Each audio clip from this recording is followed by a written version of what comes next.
Kane, it's 1-0. We're fucking down. 13th in the championship. The takeover happened as I said it would. People will be. Oh, when have we got Leeds?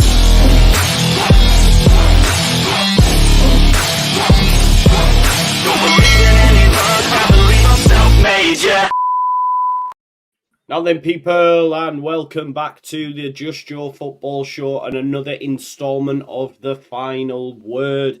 And what a final word it is going to be, because, of course, Leeds United came back from the dead yesterday at half-time for what was an unbelievable comeback. Some might say an unbelievable hard comeback, but what a day, what a game of football, and what a lineup I've got for you tonight as well. We've got some regulars in the house in Max and Joe, and of course, two great content creators, new and old, below. We've of course got Ollie Ward, and we've got a new man on the scene, sort of, returning on the scene, Danny from Not Another Leeds Pod, where I'll be on Friday, actually. So make sure you check out his channel and go do that. I've been told I've got to wear fancy dress because it's a Halloween special. This is what happens on Danny's channel. Let us know in the comments what you wanting to wear. There you go. Well, I did say I was going to go for the LUFC, didn't I? But maybe it's probably not. Yeah, let's not do that these days. Do you know what I mean? That's not good. I think you should. Did anybody else just freeze then? Because everybody went away, and then I came back again, and it was just Joe saying that he was going to do the LSG. Oh, well, it was probably everyone froze when I said that joke. And they were like, no. Yeah. I mean, it's a nice idea, Joe, but it is career limiting. You know? Oh yeah, exactly. Exactly. That'd be me done, wouldn't it? That'd be me done for the rest of my life. Yeah. But yeah, I'm not going to do that though. I'm not going to do that. But yeah, please do smash a like on the video. Pay your rent. As we say, pay your rent and smash a like on the video. I can see one of my guys in the chat. He's already saying he's been sending the heavies round to get people to pay their rent. His gloves are off, sweet science. That's him. He's the man. Good man. Please do subscribe as well. I do like to blow my own trumpet, don't I, if I'm being totally honest, but not to blow my own trumpet. I'm just 150 people away now from 25k. Which is amazing. So if you're new here, please do subscribe. To get to 25k would be amazing. I was having a look at the analytics earlier though, Jay. You're doing this. Right, you're going, ooh. But I've seen your growth, so you're nearly at 20k. Like, Jay, he's just flying right now. So it's great to see. Well done. But enough about me. Let's talk about Leeds United, because that's what we're all here for. Before we do though, we'll get straight into it. Max, how the devil are you, and how amazing was that result, and how good are you feeling right now? I'm good, thanks. Yeah, much better than I was at halftime. Said you just before we recorded. At halftime, I was just like, oh god, this is depressing. Yeah. And then at full time, I was like, oh, how Leeds of us, but it was brilliant, and yeah, absolutely buzzing off that result. And Somerville, what a boy! Yeah, top player. And he's really starting to add goals to his game in this league as well. Like, I made a bit of a bold prediction on the last review we did, and I said that he could low-key be like our top goal scorer, which seemed a bit wild at the time, and he probably won't be, but he's going to be up there, isn't he, Max? Because he's been. Yeah, if we can get all of our players in those attacking positions contributing and getting 8 to 10 goals, and then you've got Joel Perreault probably getting the lion's share of them, then that's what you want, really. It was Farke himself said, wasn't it, that you just score as many goals as possible. What was it, 75 plus, he said, was the ideal to get you promoted or to win the league. And if we can have all of our attacking players contributing to that goal tally, then the more the merrier. Yeah, for sure. I agree. And I think we've all scored, haven't they? Other than like Bamford and stuff, who's not been it. Maybe not fit. Bamford. Yeah, but the majority have. Has Nonto scored? Nonto will have scored. Somerville. Yeah. Yes. And like you say, Nonto came off the bench and he actually looked pretty good for me, which was decent in the small cameo he did made. So there's loads of reasons to be positive. Joe, amazing result, right? Like, to come, I guess. Yeah. I think we all thought Southampton, didn't we? We all thought Southampton was happening again. And We couldn't finish our dinner. There was, because the mad thing is, when I did the watch along highlights earlier, we had a lot of chances in that first half as well that we absolutely skirted. But I suppose it shows the mentality, Joe, that they were able to stay in it and come back and win the game in the end, man. Yeah, there's character in the team. That's what you want to see. But it was a game of two very different types of vibes. It was very Southampton-y vibes in the first half and Ipswich vibes in the second half, where it was just free-flowing attacking football. And big, huge balls on Daniel Farke to go and put 6 attackers on at the same time. Mad, no left back. Masterstroke putting Dan James back, left back, man of the match. Sorry, great game. Joe. So, I thought, look, we saw both ends of Leeds scale yesterday. We saw how bad we can be when we're not on it, and we saw how really good we can be when we are on it. And now you saw that in 190 minutes of football. But I think a better side in the first half probably puts us away. I think if we perform like that against Leicester in the first half, I think they're out of sight before we even get a sniff of the goal. That's a good point. What I will say about us though as well though is, not that we were bad in the first half necessarily, but we're incredibly wasteful. We could have had 3-4. Canaries should score. Pirro should definitely score. Dan James should at least hit the target. You know, the bar is much lower for Dan because he's not a shooter, but you know what I mean? You still should work the goalkeeper. Is he a footballer? That's 3. Sorry. He's very involved yesterday, actually. But he no, it's look, you gotta take your chances. We were incredibly wasted. We keep saying at some point we're gonna bury somebody with these, but we can't keep going through games where we're getting 1-on-1 with goalkeepers and putting the ball wide. And that happened 3 times yesterday, slightly different angles, but it's a straight shot and goal. We missed them. And then the second half, you get 2 moments of absolute class from Somerville, who another example, of getting both ends of his game right, because the criticism this year of Cree and last year has been he won't track back all the time. And again, against Southampton, he was, for me, involved in 3 of the goals. We can see that he had some level of accountability from not tracking players back.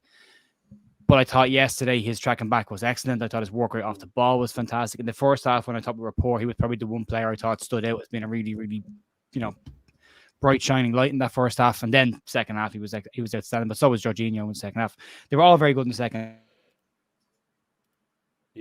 half, and it shows the depth of the squad we have as well to make those changes and finish the game like that. So yeah, it was great. Look, it's great to get the win. I think we make life harder for ourselves than we should, but it's 3 points again. It's 3 wins in a bounce, and it's the first time we've done that to Norwich. First time we've beaten them 3 times in a row. Nice in their place. I like that, mate. I like that. I'm going to come back to you, Joe, because I want to ask you. I got a bit of stick, and a lot of the time we are on different sides of the coin when it comes to sometimes when we look at certain individuals or certain aspects of the team, and that's a good thing, and that's why I like to converse with you, because it gives me a different perspective. Do you think I'm too harsh on Dan James, in your opinion? Because I was getting a lot of stick for it yesterday as well. I get where you're coming from. I get where the frustration comes from. But what I would say is Dan James finds himself in very good positions because Dan James has gotten himself into those positions. And I think if it's not Dan James, then there's nobody in that position in the first place. I think that's the first part. I did preempt this question though. So I did make some notes. I love it. Go on, talk to me. I love this. See, this is what I mean. This is why we had our first real chance in the game was Canaries when they dragged wide, nothing to do with Dan James. Then Pirro has his 1v1, and that ball is slipped through to him by Dan James. So that's a great ball into him. Then James has the slice that he loves to do over the crossbar but if you look at that, he collects that ball in his own half and runs the entire length on his own.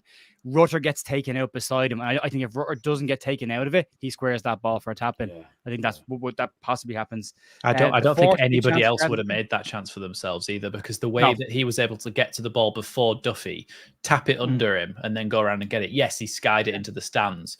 But if you've got somebody who's that quick and can create a chance like that, he might score a couple of them this season. Like he might eventually get it on target. But he's the one that he's a shot then as well that he takes that the keeper makes a save low down in the bottom corner. Then he has the goal. It's an involvement. I mean, again, Square Paw had a great one of goal. It was a heavy touch by Dan James, and Michael Normanson said, "No, it wasn't. Dan James knows exactly how fast he is. He knew exactly how fast." Can I just jump in there as well? Because Andrew said no one but Dan James could keep that ball in for the first goal. Yeah, because his touch was terrible though. Like maybe he knows he can make that. He knows he can push it a bit further. You're not. Come on, man. I just have 2 more for you, right? Go. Ampadu shot that he has in the edge of the box. That comes from Dan James winning that ball back press, and he wins the ball back, passes it to Rutter, and then the move starts again. Dan James has a shot that's saved, goes out for a corner. From that corner, Dan James takes it to Nanto, gives it to Somerville, and he scores. So he's in the mix of a lot of stuff that we do that's good. I'd say the bar with Dan James should be set up. If you see him running through on goal, don't expect him to score. He's not a goal scorer. He clearly never was.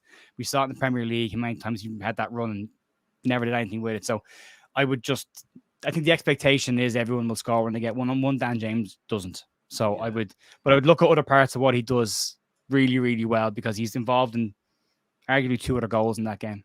At least 2 or 3 he's involved in. So in summing up, am I overly harsh? Well, I'm just saying, I was at that with Harrison last season. It's this thing about...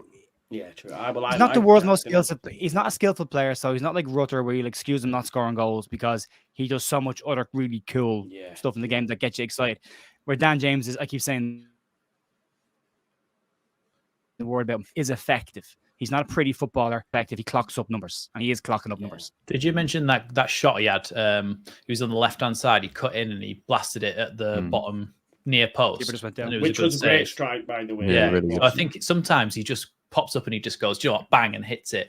And I've seen a couple of times this season as well, he's cut inside from that. I think he actually sometimes plays better when he's on that left-hand side.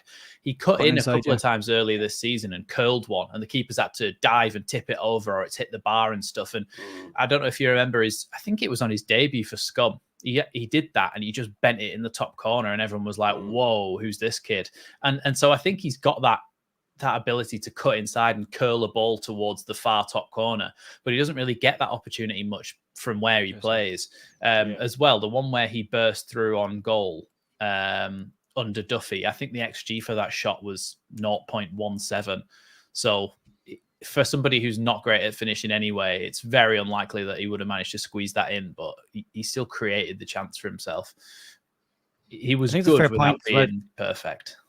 If you look at the kind of ball that he does put in when he does bend them, but he uses the inside of his foot, he's very good. You know, when he does get cut inside. But if you look at when he is on the right-hand side, he has this thing where he gets it out of his feet, he just touches it to the side, and then he swings straight away, and he slices across the ball and always skews off to the right. But whereas Max is saying when he comes inside, he's got way more time. It's the instep of his foot. He's got far more control over the ball, and he's better. I would agree with that. I would think he's far better coming in off the left than he is going down the right. Yeah. I mean, he cuts a frustrating figure to me, but that's why I wanted to ask that question. Yeah, I get that. I totally understand the frustration with him. Totally. Yeah, and because I mean, if you don't get anything out of that game, you come away going, if he had put those chances away, maybe we get something out of the game. You know, so I understand where the frustration comes from. 100%. Nice one. Thank you for that. Ollie, what was? Forget about Dan James for a second, unless you want to chime in on it. But you must have been buzzing seeing that game yesterday, especially considering 2-0 down at half time. Yeah, I think I was one of the only real ones that I wasn't too worried at half time for the first time this season because of how many chances we did create in the first half. I did have to delete a few tweets after the game, obviously, but it was a game where I just thought we always had something there. I didn't think there was going to be a wasted chance. I did think, second half we had to switch on. And this thing that I saw people saying is like, is Farke allergic to making subs and things like that? And yesterday he proved, I mean, when he put them 6, I mean, we ended the game with like 6 attackers on, and it just shows our strength this season.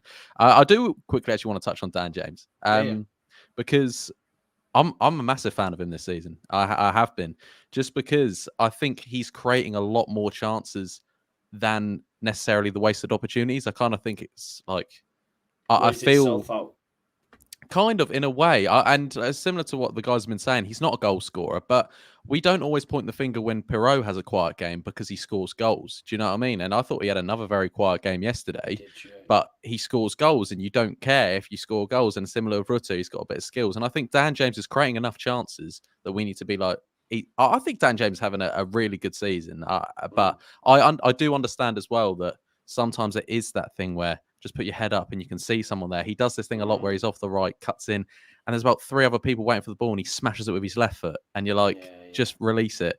But no, I was really impressed yesterday. Somerville. And just to jump in on that as well, because I do want to check myself, because I do have to. I think, am I wrong? Am I being harsh?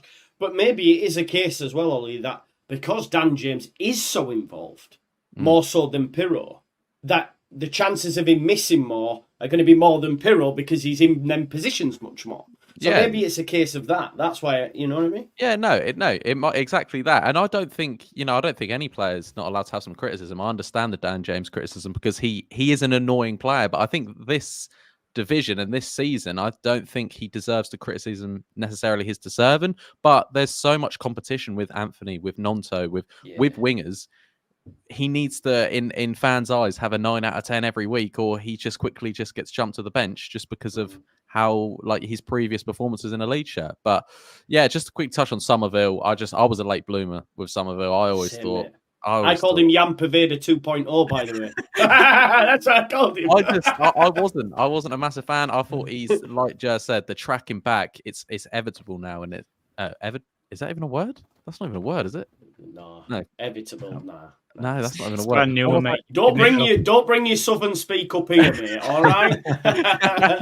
It is noticeable, and he's scoring goals. He's looking good, and mate, people are going to be looking at him, but he's going to be playing with Leeds in the Premier League next year. I'll tell you.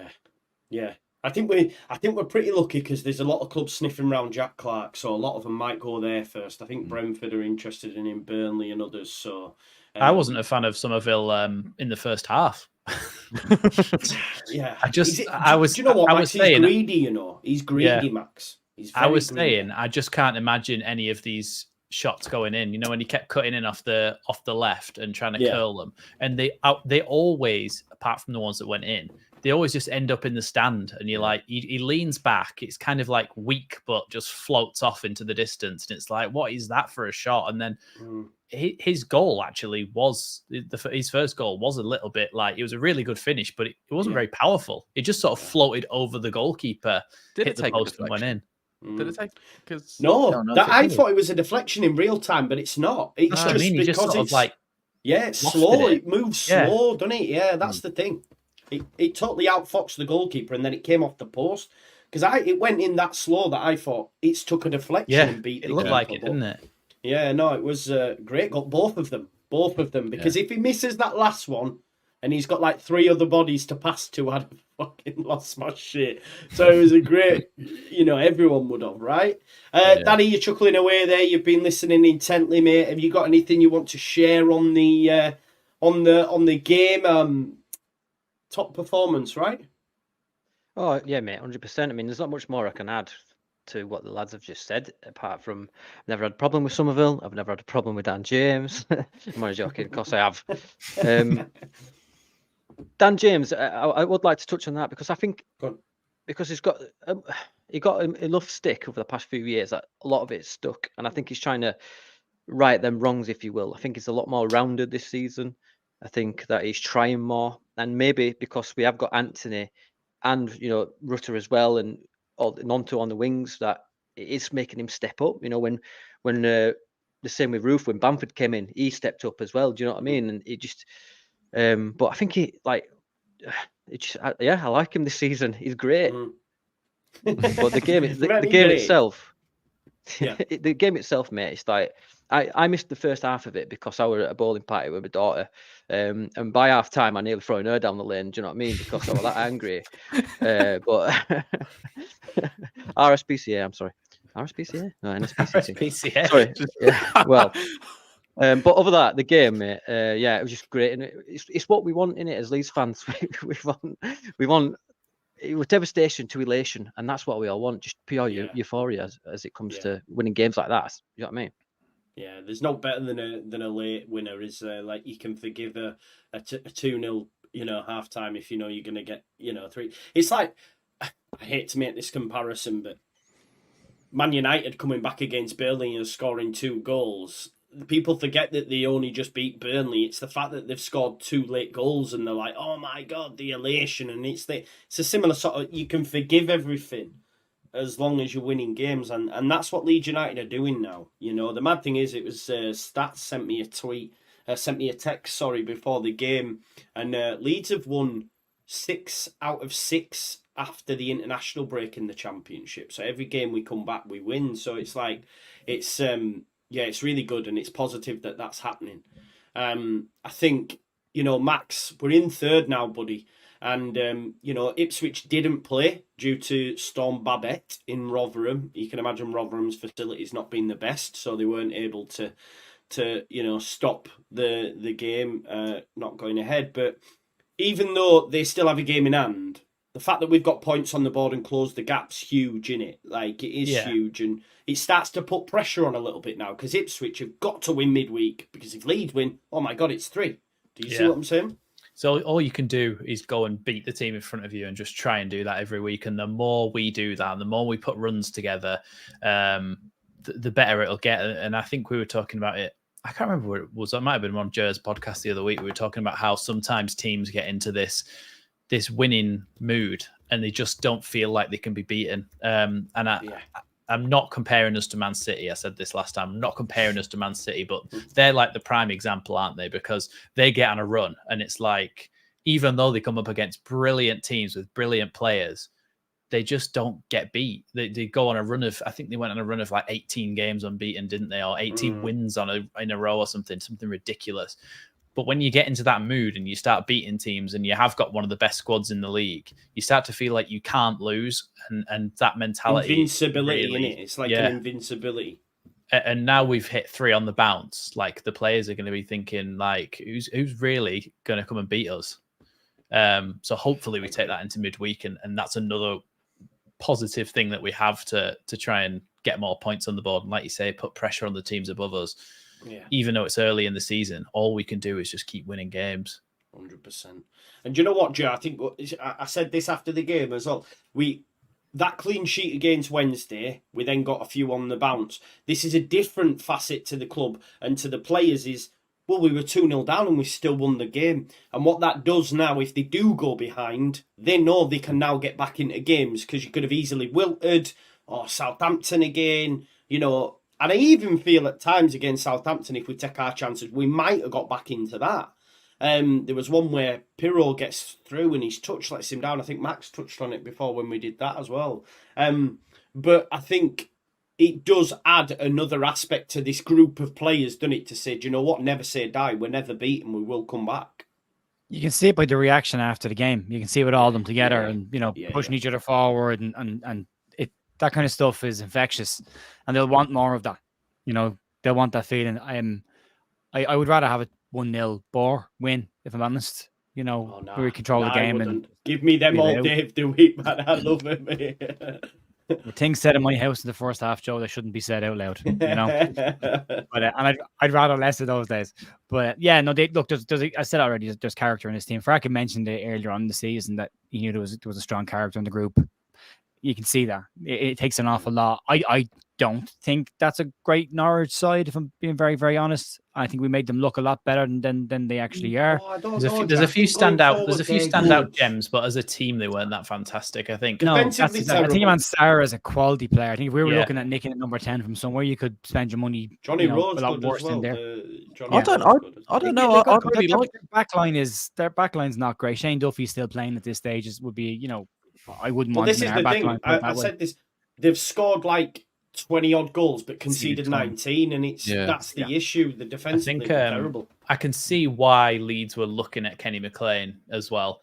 Like, even though they technically didn't have any other players who could do what he could do, really, he picked up the ball and he was absolutely spraying balls all over the place. Lovely long raking passes, just dropping at players' feet, and you can see why he's in there to do that for them. You can see why Leeds would have wanted him, because him playing passes like that. I think Ampadu actually struggled really to get any passes like that in yesterday to try and spread the play. A lot of the time he was forced into turning around and passing the ball simple back to Strauch or Rodon, and we had to build up through the lines a little bit more than long passing. But I think Kenny McLean, we didn't really do a good job of stopping him, but you can see why he was in there, and him and that Gabriel Sara, they were probably their two standout players. But other than that, they weren't fantastic, were they? I think Hernandez had a bit of success against Archie Gray, but I think Archie Gray didn't have a great game. I think he struggled a lot at right back. You can see that. I shouldn't have played, bro. He shouldn't have played.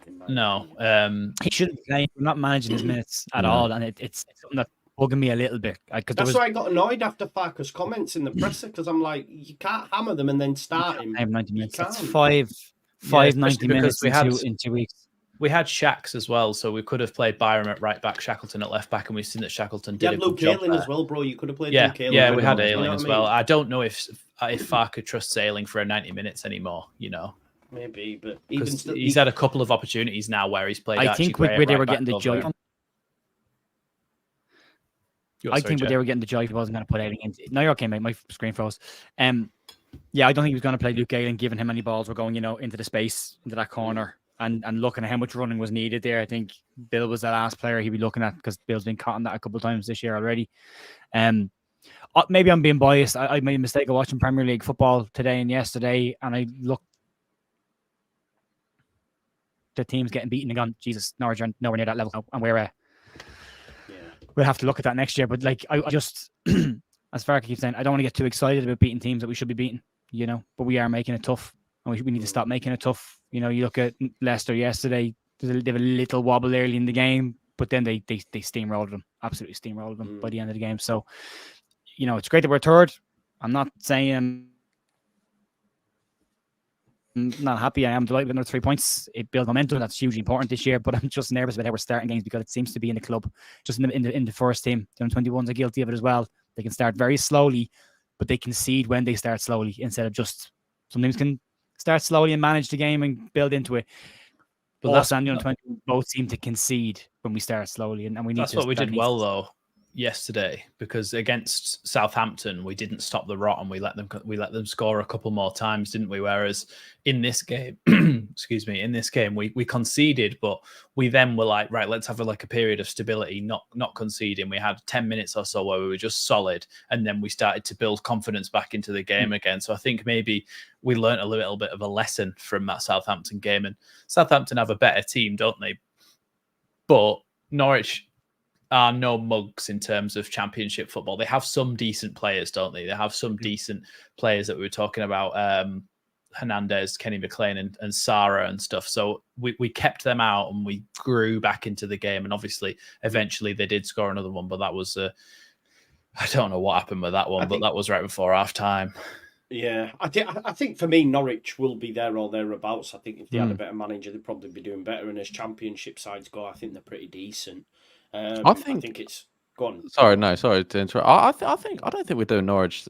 I think we're doing Norwich quite dirty. I think they had a good system, but they just don't have the good players. And I know that is a problem, but they're trying to play it out from the back with players like Shane Duffy, which is not going to work like that.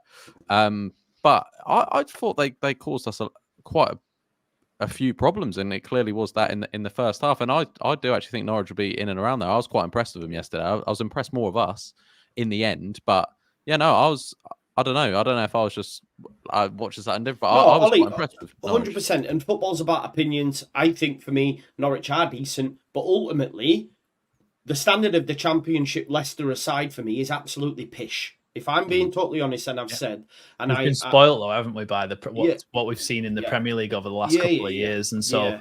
But even still, though, Max, what I will just add though, if you compare that to the division when we were in it last time, I seen a tweet from the second tier a couple of weeks back, and they said this team didn't get promoted, and it was the Brentford side. Sorry about the thumbs up. That had. It's the Brentford side, mate, and it had like Janssen, Pinnock, Watkins, Benrahma, all these players, and they didn't even get promoted. We got promoted, Norwich got promoted. So I think that standard then, this is nothing like it. You had Tammy Abraham at Villa, you had Mount at Derby. I get what you're saying, but that's hindsight, isn't it? Because we know what those players have gone on to become. At the time, we were like, oh, they're very good. We were like, oh, they're very good championship players. You could see, though, that somebody like Gabriel Sara will be a top Premier League club or at least a sort of Europa League level Premier League club in a few years, ripping it up. And you'll go, oh, do you remember when we played against them and we beat them? They had him in the team. They had Adam Ida, who's tipped to be to be decent, but not at the moment. He's not even been good in an Ireland shirt, mate, and Irish team is gash, and he's been below average at best playing for Ireland. He's not a great striker at all. But yeah, you see what I'm saying though. In Sargent general, though, there are a lot of players in this division where they could be amazing in a few years, and we look back and go, oh, "That team didn't get promoted." But do you know what I mean? Like, it's not. Like I disagree massively, mate. I think this championship. Yeah, maybe it's not. Maybe it's not quite as good, but it's kind of hard to say really until we've played against all the teams as well. Yeah. My issue is keeping one eye on. It's not hard to say for me. I say with Chess, this division is shite. But then doesn't that make us, if we can't get out of it, then does that just make us we shite? will though. I've already said we finished second. 100%. We're out. We'll get promoted. I've said. But why aren't we second already? Because of August. Because of August, yeah. Or just. Because of August, bro. You look at that team that played Birmingham. You had Jamie Shackleton right wing. You had, who else was there? Joffrey up front. Yeah, our front three was nuts. Come on. Like, if we go to Birmingham with the team that we had yesterday, we'd have dicked them. They beat us to a penalty in the last minute. We've only lost. But they didn't have Rooney back then, did they? So, yeah. This, honestly, over the course of this, you will see us and Leicester will just pull away a bit like Burnley and Sheffield United did last season. I hope so. Yeah, I hope you're right, man. I really hope you're right. But we're Leeds, remember. We don't make things easy. What are you scared about, though, Lee? What's scaring you? The little losses, the teams we won't expect. I do agree. Birmingham? I've just explained. No, but I do agree that what's the Southampton one then? We had the strong team? So Southampton, Southampton are a good side there on their day, right? So that's the only two losses. No, but that's the only two losses. Yeah, but I don't want to sit here and say that I want Leeds to prove us wrong and say, see, we did lose against Rotherham, we are shit. That's not what I want. But I get that. I don't. Yeah, no, I think there's going to be. I just don't think it's going to be as easy as you're thinking. That's my just personal opinion. I don't think there's any teams better than us, but it doesn't mean teams won't beat us. No, we used to get beat by Wigan all the time, didn't we? No, of course. I'm not saying we're going to go undefeated, bro, but we're going to win more games than we'll lose. Do you know what I mean? Yeah, no. Yeah. Exactly. But listen, like someone's just mentioned, I said we'd 100% win the league before the season started, and I thought we would, and that changed after I seen Leicester's start. I didn't think Maresca would do well. But yeah, listen, this talk of us being inconsistent. I mean, I don't know.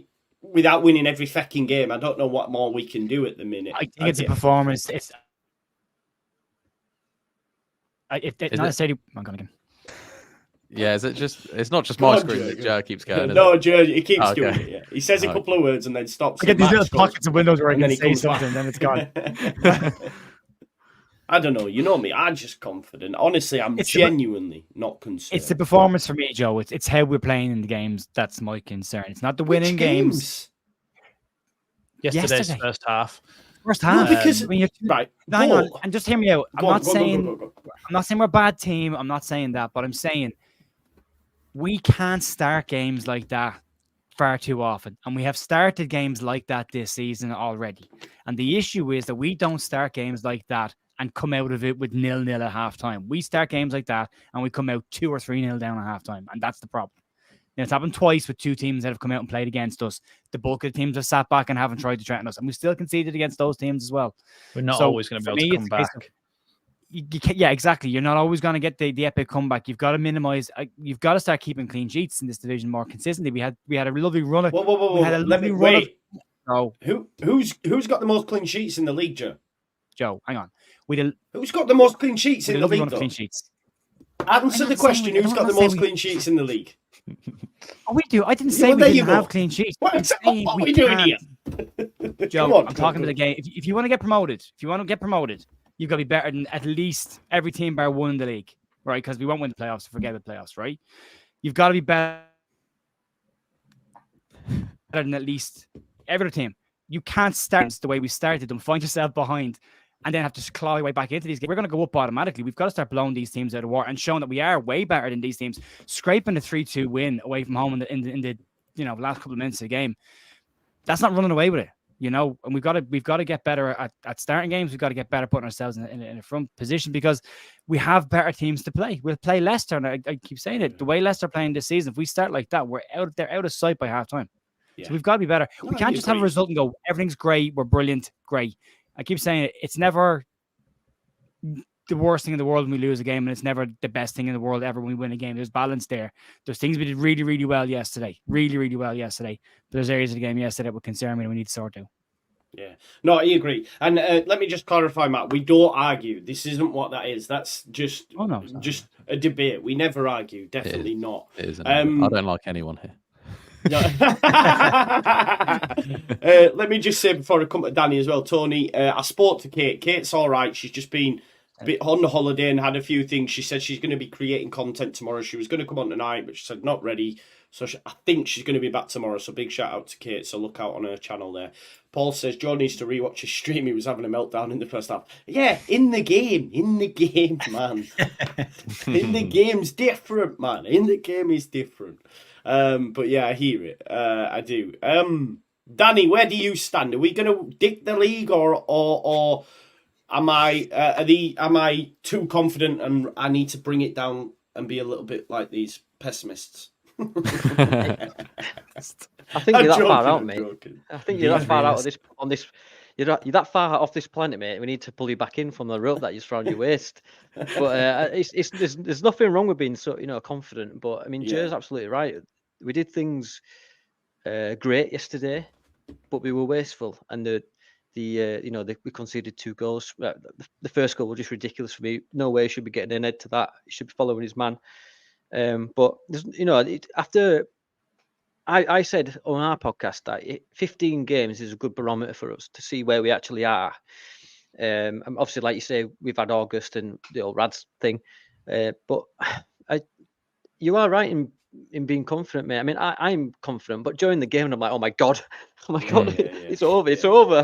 Do you know what I mean? But it's this vicious cycle of we're rubbish, we're back, we're rubbish, we're back. Do you know what I mean? It's just this vicious cycle, but because we have journals, I've said this loads of times, we suffer from psychological trauma for Leeds United. It's just ingrained in every Leeds fan. My son's going to be a Leeds fan, whether he likes it or not, and he'll hate me when he's older. Do you know what I mean? Because of Leeds United. But there's no wrong with being so confident, is there, Joe?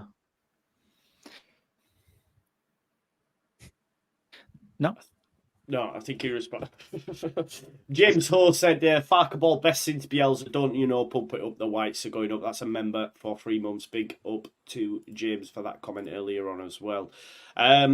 Yeah, like Slim Hood says, just win, baby. And with that in mind, obviously, we do have Stoke coming on Wednesday. It's a quick turnaround. Then we play Saturday against Huddersfield. Then we play Friday against Leicester, which is going to be some game, I can't deal with my good friend Locks if we lose that. I tell you that for a fact. So we better win that game. But with that in mind, Vic Vinegar, right at the top of the show, asked, would you make any changes for Wednesday? I'll come to you, Max. Obviously, I think the glaring one for me, I'm a little bit worried about Archie, if I'm being honest. Yeah. But would you do anything else? Because the mad thing is, when we were talking about that Dan James chat, and he's getting numbers, and he's getting assists, and he's getting this, I still won't start him, me. Well, I still look at it and go, start Anthony. I think there was an argument for not starting him in the Norwich game because he just played in the international break twice, hasn't he? And Archie Gray, I think, definitely that needs to be a swap there, and he needs a bit of time off. We might have Jed Spence back by then, but not to start. November. What? It's still. Oh, I thought somebody said after the international break. Yeah, it's going to be the next one now. So no Jed Spence, but there'll be some sort of combination that we can do to give Archie a bit of a rest. I think Kamara struggled in the game yesterday. I think there was a few little bits where he did well and turning, and that especially that little 1-2 with Rutter to get through on goal. But I think other than that, you could maybe try Gruev in there because he's really not had any game time, and I think it's morale wise he'll start to be. Do you think he'll throw him in for a start, pal? I don't know if he'll start, but I think he should get more game time. I think he needs 30 minutes at the end, maybe at least, because he's had nothing really. The poor lad's signed and thought he was going to be playing, and he's not really had a sniff. So hopefully he gets on a little bit later on. But and I think I would bring in Anthony for James because James played so much football that he needs a little bit of a break, and maybe he can come on later on. Don't know if just on that, Max, just to ask you a question. I found it what I thought was quite interesting that he turned to Gnonto ahead of Anthony, and I felt that if I'm Jadon Anthony, I'm pissed, and the reason I say that is because he's been on the bench so many games, and then Gnonto comes back and gets straight on ahead of him. Like Jadon Anthony can play, you know what I mean? Somerville can play off the left, and he changed him, and he didn't bring Anthony on until James was like done for the last 10 minutes or so, 5 minutes even. So I thought that was quite interesting. So I'm not convinced Farke likes him all that much, if I'm honest. But then I'm not 100% sure. We can never know for sure what his reasoning for that is. But he might have. Listen, it might be more. There might be a tactical reason that we obviously we can't know because he hasn't told us. But there might be some reason where Farke has said, "Look, Gnonto would be the better player to come on in this situation because he's more head down, run at a player, whereas Anthony's more float around, look for a pass and got pass and move, and maybe it's just the personnel. So we can never really know that for sure. But I think when Anthony's come on, he's played well, and I think he's well in deserving of a start. But I'd be just as happy having Gnonto on one side, Somerville on the other, Jorginho through the middle. But yeah, I think we do need a little bit of switching around, but not a massive amount. No, I think that's fair. Obviously, we go into Stoke, like you say, 3 wins on the bounce. Stoke are 20th in the table now. They've got 2 wins in the last 5, but they did beat Sunderland at the weekend, 2-1, which is a good result. Sunderland were in 3rd, I think, before the weekend's game. Are you confident going into this? And what changes would you make?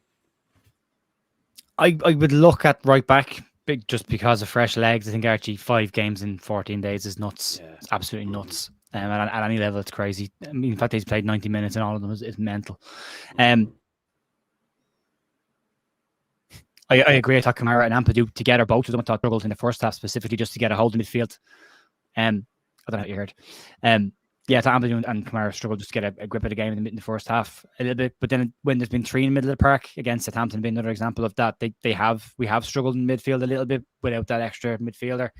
So depending on what they do, you can put an extra body in there. You can nearly add groove in there. Maybe take out Pirro for a game. I'm just saying on top of my head, like I'm not saying he's playing badly or I drop him. No. But if you're looking at changes, you could change up that dynamic a little bit just to go a pure 3 midfield. And then the wide areas are just toss of a coin. You could replace any of them for any of them, and they're all very good value for the money. So I'd like to see. I think Anthony will start starting games. I think it'll happen, but I think it's unfair to just drop players out of the team to bring him in when they're being effective. When you've got the guy with the most assists in the league this year ahead of him, when you've got Somerville doing what he's doing at the moment, it's not as straightforward as just bringing a player in because you're risking losing the impact the other players that are having it right now have by taking them out of it. So, sorry about the internet connection. I have no idea what's going on with it. I can't. We hear everything you say, Joe, but it just pauses for a second, and then we get it all at 100 mile an hour. I'm trying to talk really slowly because of that. It just sounds like me normally speaking. And then it goes. Yeah, exactly. Yeah, it's like I'm listening to you on 1.5 speed on my WhatsApp. Definitely. I agree with you though. In terms of there you go. Oh, Andrea says great lineup. I don't know if you meant your lineup there or this is a great lineup, but great to see Andrea. Get well soon, mate. We'll have you back on ASAP, hopefully. So Stoke changes. I tell you what which we hadn't touched on, Ollie, and I'll come to you for it. I'm not expecting a change tactically, but while Joe were talking, it made me remember. I mean, how good was it from Farke to put the 3-5-2 on, mate? Like, it blew my mind a little bit. At the end of the game, actually, just to go back, we had Archie Gray, we had Rodon, and we had Strauch as a back 3. Ampadu in front of him, and then, like you say, it was like, well, I don't even think it was 3-5-2, was it? It was like 3-1-6 or something. It was a bit of a mad one, weren't it? Yeah, it was crazy. And I went to the pub after the game to watch the Chelsea-Arsenal game, and I was just telling my mates, and I was just like, we had 6 attackers on, and they're all, high-end quality championship players, if not some are Premier League players in there. And it was amount of time we were going to score. Like, if we had all 6 of them on and we didn't win the game, I kind of think you look at that and think, how did we not? We had, Rutter, Bamford, Pirro, Somerville, Gnonto, James, like all just running at you. It was an amount of time before, Shane Duffy cried. So it was it was good, and it was nice to see. Formation change, I'd stick with what we have, obviously, but that shows that we've got something there. If we need goals, we can change to that. I loved it. What I will ask you then on the back of it, because I actually asked for this substitution mid-game. I'm glad. Well, I don't know, but what I'm saying is when Pirro's not in the game, and you were touching on it before, he's not in the game. Bamford came on, and he had a couple of opportunities, but fluffed them all. And I was like, oh, if you don't laugh, you'll cry. But, and I think Joe just loosely touched on it, I do think the mad thing is we might look better as a unit with Bamford leading the line and Rutter in the 10. I didn't say that. But let's not lose one of ourselves. Sorry? What did you say?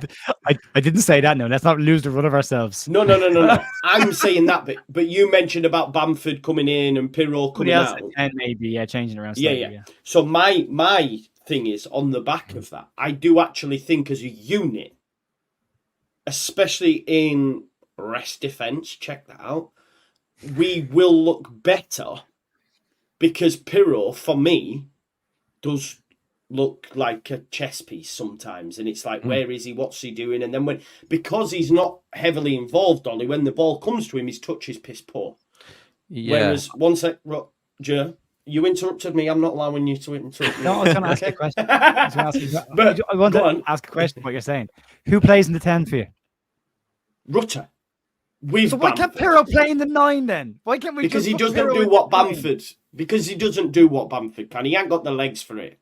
He hasn't got the pace. He hasn't got the. I don't think the football IQ on when to go and when not to, and creating an angle for him to force a pass out wide. I don't think he's got that. You might disagree.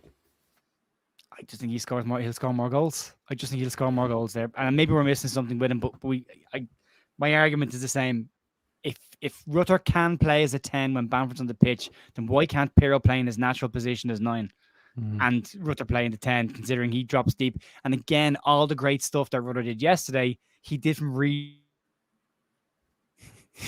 deep areas dropping in. Yeah, well, it's a thing as well where Rutter is so creative. Like, why wouldn't you put him as a 10? And Pirro isn't creative, so just shove him in front of goal. And I think obviously Daniel Farke has been saying, it isn't as simple as that, but it to me it looks like it. But to touch on your Bamford thing, I don't know. I agree. I say it in my previews and stuff now that when Pirro's not in the game, he's not in the game at all, and it's quite worrying. It feels sometimes like, and that's what you say, like he's not on his toes when the ball comes to him, and it's a horrible touch. He's not very quick at all, really. It's lucky he knows where the back of the net is, really. And listen, he's been a fantastic signing, and he will get us goals that will get us out of the Championship. I don't doubt that for a minute. But I just think, when he's not in the game, he's really not in the game. And people are trying to say to me, he's part of the link-up play, and I'm just, I don't know. I don't know if he is. The one involvement he had yesterday was when Dan James played him through, and he just fluffed it past the post. That's the only time I remember him doing anything in the entire game. He does make off the ball runs though that open up play. That he done that for, I think, for Dan James first. Yeah, and for Dan James's first goal, our first goal, he runs out the way. It brings out defenders to slip Dan James through. So he's doing things probably as 5 YouTubers we won't notice, but it's but yeah, I don't know about Bamford. I'm still. I don't know. I think he's got a bit of that Dan James syndrome. That thing of he's had such a bad time in a Leeds shirt. Every time you mention his name, it just reminds me of just bad things he's done in a Leeds shirt, really. He looks so unhappy when he's on the pitch.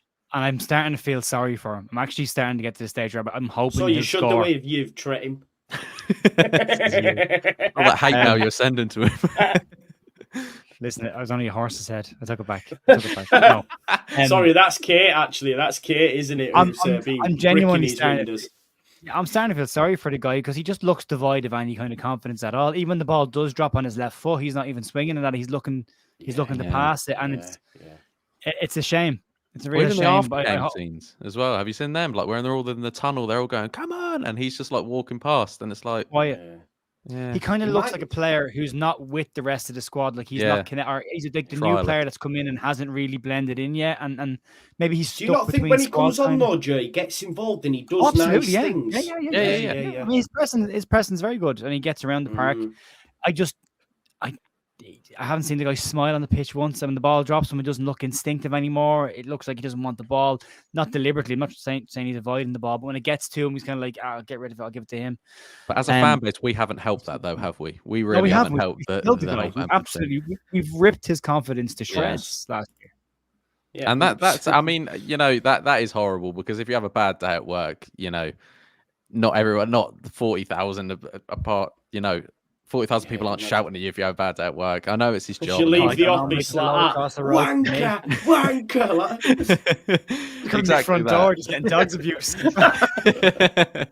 But so it's kind of our fault that he's probably lost his confidence. But he needs to start putting the ball in the back of the net, and then that whole thing where he does that or wherever, that needs to stop, because there was. Joe loves that. I even think. I even think there was like a half chance that dropped to him in the box, and the top poke, and it went. Oh yeah, that was good football as well. Yeah, it was. Yeah, but I don't think. They look really good.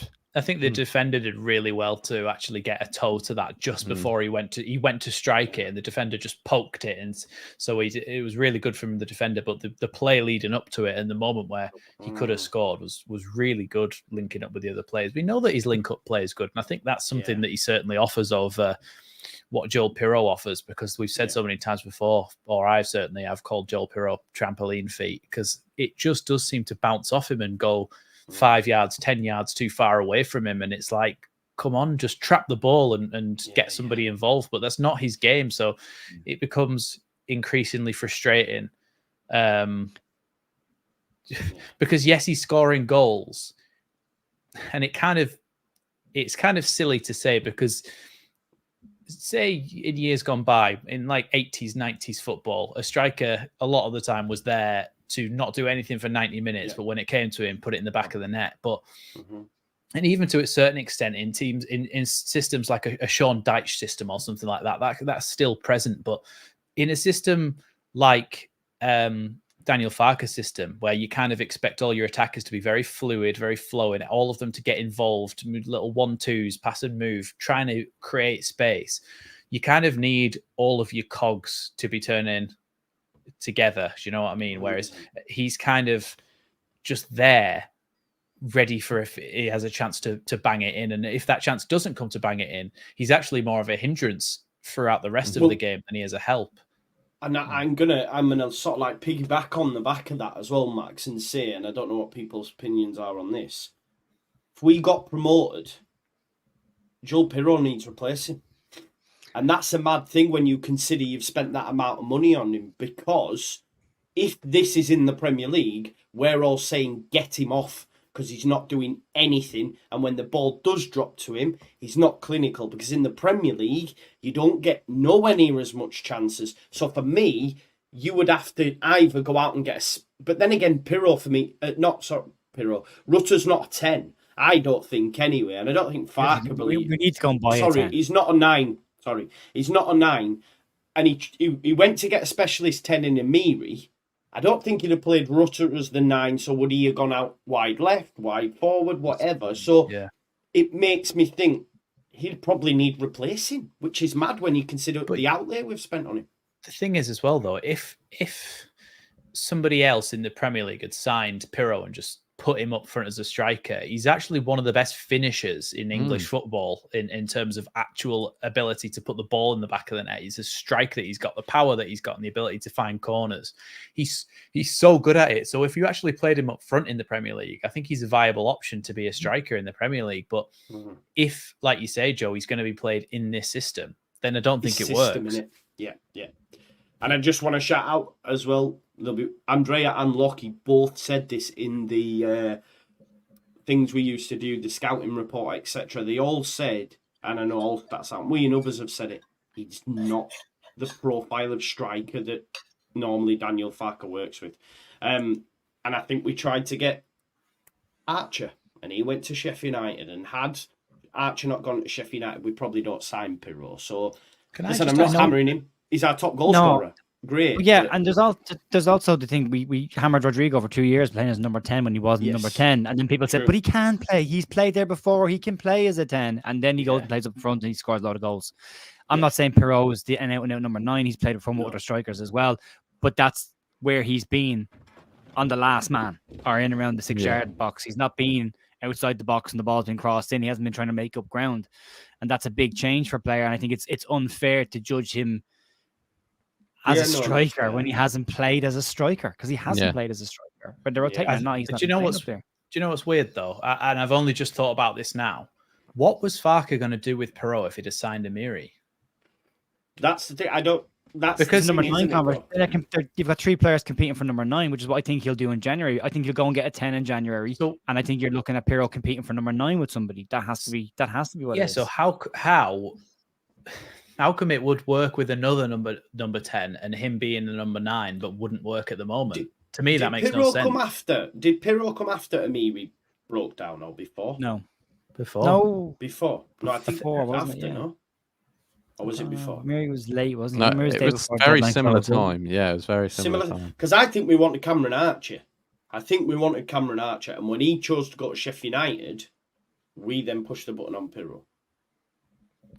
Yeah, I'm reading a lot of comments as well. Like, I don't think any of us are no saying one's calling out Pirro. Yeah, exactly. This is what I'm seeing it. We all think he's a brilliant. We're having a conversation, aren't we? Yeah. And I wouldn't, because I don't want to go on the reps of saying that I think Pirro's rubbish, we should drop him. It's only been this. Not at all. He just needs to. No one's saying that. Yeah, we just want to see him up top scoring goals, what he does best. You know what I mean? That's what we all want to see. And I think we're all kind of in the same boat where I think we'd all just like to play him as a number 9. Just put balls every time Dan James puts a ball across the box. Let's see it once.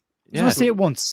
Literally. Let's see it on Wednesday, Daniel. Let's see it Wednesday. Yeah, because we were talking about this on your podcast, weren't we, the other week, Joe, when we were talking about Farke's press conference where he addressed this and spoke for 13 minutes about it. And I think you asked me, Jared, is this time for us to stop questioning it? And I said, there is no time for us to stop questioning it, because if it doesn't work, it doesn't work. And he did say this himself, like, you've got every right to have an opinion, Farke. But if it doesn't work, it doesn't work. And we need to figure out how, whether it works more often than it doesn't, or the other way around. And this is yesterday, I think, was another game where you could say it didn't work very well at all, him being, because he was barely involved. And there's been quite a few games where I think at the moment it's about 50-50 when in a team that's pushing for promotion, you kind of want that dynamic when you've signed the most expensive striker in the league, the best striker in the league, he was billed as. You kind of need that to work every week, really. Mm-hmm. Yeah. I was going to say, what do you guys think? As in, do you think it is working so far? And I think you touched on where you just said it is 50-50, but I'd like to know everyone else's thoughts. Do you think that Pirro at the 10 and versus the 9 is working so far? Because evidently we're third in the table. Yeah, he's scoring goals, bro. That's all that matters, isn't it? So. But if it was better, if you flipped it and it got dramatically better, that's the point. That we're not saying it's bad, but we're saying, and I said this last week when getting abused last week about this as well. We're having a conversation about 2 players that are already in the team playing, that we all want both of them to stay in the team playing. We're not saying take anybody out of the team, but what I'm saying is, what if it got dramatically better by flipping them around? Well, if all of a sudden Pirro's scoring 2 goals a game and Rutter's scoring more goals as well, because arguably Rutter's doing all of his good work in the 10 anyway, or in the again, yes, it's the edge of our box and he puts the ball through. The Dan James goal, he picks up in the halfway line and he runs with it, all coming from deep. All of them are coming from deep with Rutter. So why not just play him there and let him stay there where he's effective? Take Pirro out of the area where he's not being effective and put him in an area where he might be. I'm not saying he will be, but he might be. And I guess this is the bit that Farke spoke about in the press conference, but we're falling guilty of now, is when he said when he scores, he's amazing. When he doesn't, it needs changing. And that's what we're doing now, and we're just having a conversation. That's why I'm wording the statement differently. I'm saying, what if it gets dramatically better? Not saying it's bad and it gets better. I'm saying, what if it gets better than it currently is by making that change? All of a sudden, the games are far more comfortable. If the argument can be, well, Rutter can play in the 10 when Bamford plays in the 9, why not just try it for a game? Why not just put him in there for a game against? That's what I was going to say. against a team that's going to sit back and play a low block against us anyway. So pressing the ball is not going to really be an issue in that game anyway. So why not just play it then? I think it might be that sometimes it's one of those things where a manager might be too proud to do something because it's what the fans want. And the fan, I'm not saying that Farke is this type of person. Managers do it, Max. You're right. In my head, there's managers that go, "Oh, I know better than they're just football fans. They don't know anything. I know something. I'm the manager. I'm not going to swap because they're saying it because it makes me look like a sausage doing it, or a bratwurst doing it." But Brathausen, I called it yesterday. I didn't know what I was saying. I went Brathausen. I was like, what's sausage house? Is that what it is? Is that what that means? Brathausen? Something like that. I don't know, I guess. Sausage house. I was going to sprinkle some special stuff on the Brathausen. I'm sure that's on late night TV, that Go on, Max. Sorry, mate. All I was going to say is, it's just, like Joe says, if we try it, then we'll know, and you can then say, right, look, I showed you what it was like. It didn't work, or it did work. But then, I just feel like sometimes a manager is a bit scared of being proved wrong, because if he's done that whole press conference, then he flips them round and they do really well. We'll all be like, told you so. But sorry, can I just say this? Because there's a guy in the chat who just everything we say, he's the opposite. Vic, he's the opposite opinion to everything everyone is saying here. Vic, no one is saying that we're not doing a disservice to Daniel Farke. We're not saying he's holding a grudge. We're saying, what if, potentially, what if this is the reason? It's a hypothetical conversation we're having. Yeah. And also, we're not... I said black, the next comment be, no, you're wrong, it's white. So it's annoying. Big up Vic. I'm cool with Vic. Oh, am I? But like, stop this. I know I'm joking. Everything. We're only having a conversation about stuff. Yeah. No issue with Vic. Yeah, we've just won a game, so we're not saying that Farke's wrong or that he's arrogant, or we're just saying these are potential reasons why this could have happened, or potential reasons why he might not want to do that. And I use the example of other managers, not Farke himself. I actually said, someone said that I'm calling Farke arrogant. I actually said, I'm not sure whether Farke is like this, but I certainly know that other managers have not wanted to do stuff that the fans want just because the fans want it. Bro. Yeah, it definitely happens. And we're just saying that's one possible reason. So it doesn't matter what level you are at, right? It's same with managers and players and having favourites. It doesn't matter what level you are at. They can say, no, everyone's got... People have got the favourites. Why do you think Calvin... Why do you think Maguire? Why do you think Henderson all get picked for England? And everyone goes, they shouldn't be getting picked. But until you're in that spot and you see them on a regular basis and go, do you know what? Calvin hangs on my every word. I like that kid. I'm going to pick him. I don't care what you say. Like, everyone has their favourites. And also, people have egos. Everyone has an ego. All biases. And every person 100%. Has biases. Like, I mean, it goes back to the Dan James conversation. There are people who have a negative Dan James bias on last season, if that works, right? And that's why, because of this year, Sorry, she can't. I'm sorry, I don't. I know it's killing me. No, the perfect example of that is Bielsa and Tyler Roberts, because every single one of us fans could see that never worked ever. But Bielsa was wedded to the idea of bringing on Tyler, and we all used to go, "Fucking Tyler, Adam." And again. That was, and when he was ever asked about it, he used to tell people, this is why I know best. Mm-hmm. When any new manager that walks into that football club doesn't play Tyler Adams. So I'm not having that everyone has an ego, everyone, the Cody Drama conversation as well. I mean, how many people 100%. Said Cody Drama should be Leeds first choice right back? How many managers have come in and gone, no? Yeah, exactly. Yeah. So, exactly. Although he's smashing it at Birmingham, apparently.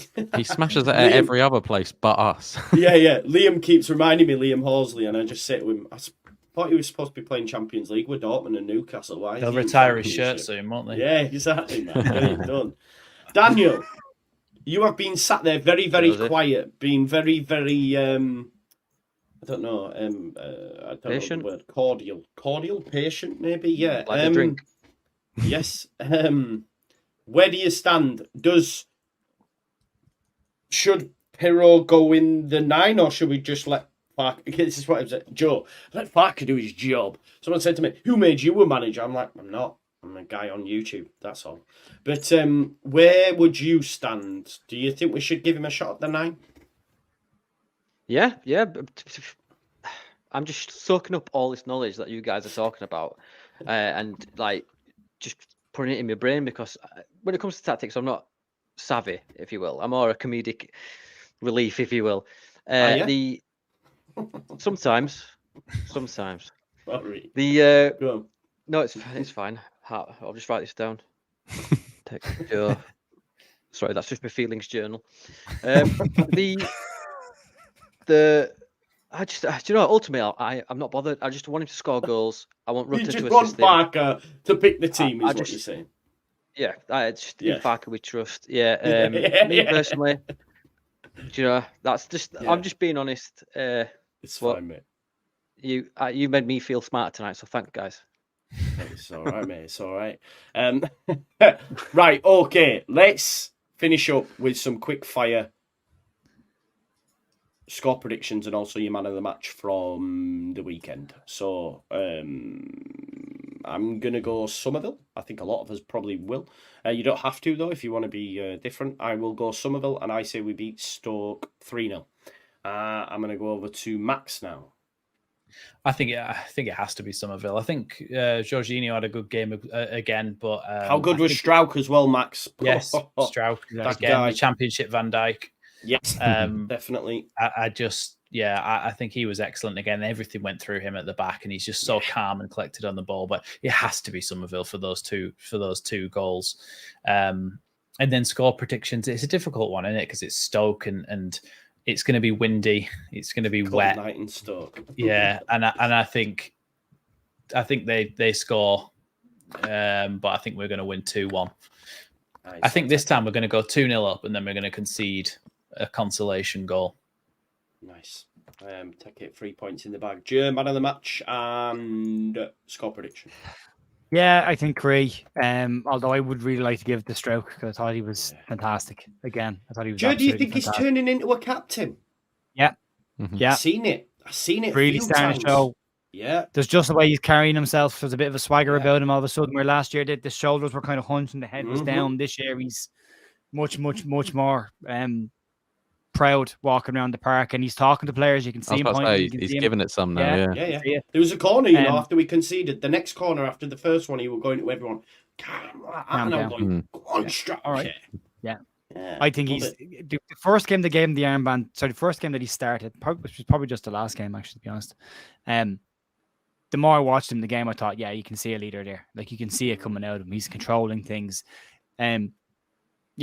Just leave him left centre back. Just we've learned a lot about him. We know he can do a job at left back, but he's not a left back. We know he can do a job at right centre back, but he's not a right centre back. He is at his absolute best playing left centre back. Whoever comes into that team has to be fit around him now. Yeah, he needs to be. He needs to be the one that's accommodated now going forward. So if it's a case that he rests Rodan and brings in Cooper or Cressy for a game, they go in on the right hand side. They don't take the left hand position away from him. You leave him there. I think he's been great. I think Stoke. I think 1-0. I'm gonna say we're gonna replicate what we did in the last international break. We had the bad game against Southampton and then came out of it with a clean sheet and 1-0. So I think I'm gonna go for 1-0. But I think it'll be a comfortable 1-0. Nice. I like that. I'll take it. 3 points. Come on then, Ollie, you pessimist. Give me your man. Give me the man of the match. And the man of the match, I think, you guys touched on the two best players for me, Pascal and Somerville, but I'm going to give it Somerville for saving the day. And I'm going to say a 3-1 win at Stoke. I think we'll look confident. I think we'll make changes, but I think we'll, like we've kind of touched on throughout the stream, we've got that sense of not Man City, but like that sense of like we don't want to lose, we can't lose. This is the thing we've got now, and I can see it through the players, and I like it. So I'm saying 3-1. I don't know who's going to score, so don't ask me. No, don't worry. I'm just having a look as well at the games. Leicester at home against Sunderland and Ipswich are away at Bristol City. So hopefully something happens there. Tough games, yeah. Yeah, both. Yeah. Danny, man of the match and your score prediction, please. Farke, because he's in charge of the team. No, it'd be Somerville. Somerville all day, and he's got to He's got it for the last 2 goals, and I think I'll go with Ollie. I think it will be 3-1, and I think Strike will get a header. There we go. Put that out there. Yeah, nice. I mean, I always say His when a corner 50p comes in, as long as it's on, break. as long as it's on the deck, he'll score. But if it's in the air, it's going wide. That seems to be Strout's prerogative. But yeah, listen, great show. Really enjoyed it. Great chat, great debate. It's always good when we really get the juices flowing, and there was a lot of debating tonight, which is really, really good. Let us know your thoughts in the comments. Please make sure you check out all of these lads' respective channels as well. Max at Leeds Lately, Jer at Leeds United The View, Ollie at Ollie Ward, and of course we have Danny on the Not Another Leeds pod, so go over and share some love there. Getting so close to 25k, please do subscribe if you are new here. It'd be great if we could achieve that soon, hopefully by Wednesday. And yeah, listen, keep it locked. I'm doing a bit of a pre-record Stoke preview tomorrow. Tuesday we'll have your big match preview, presser reaction probably Tuesday during the day as well. And then obviously it's game day Wednesday, so keep it locked. And no doubt you'll be able to follow that on Max's channel as well. But any pre-post, any other content you can get on the others as well. So go check everybody out and we'll see you on the other side. Thanks as always for watching. Peace out now.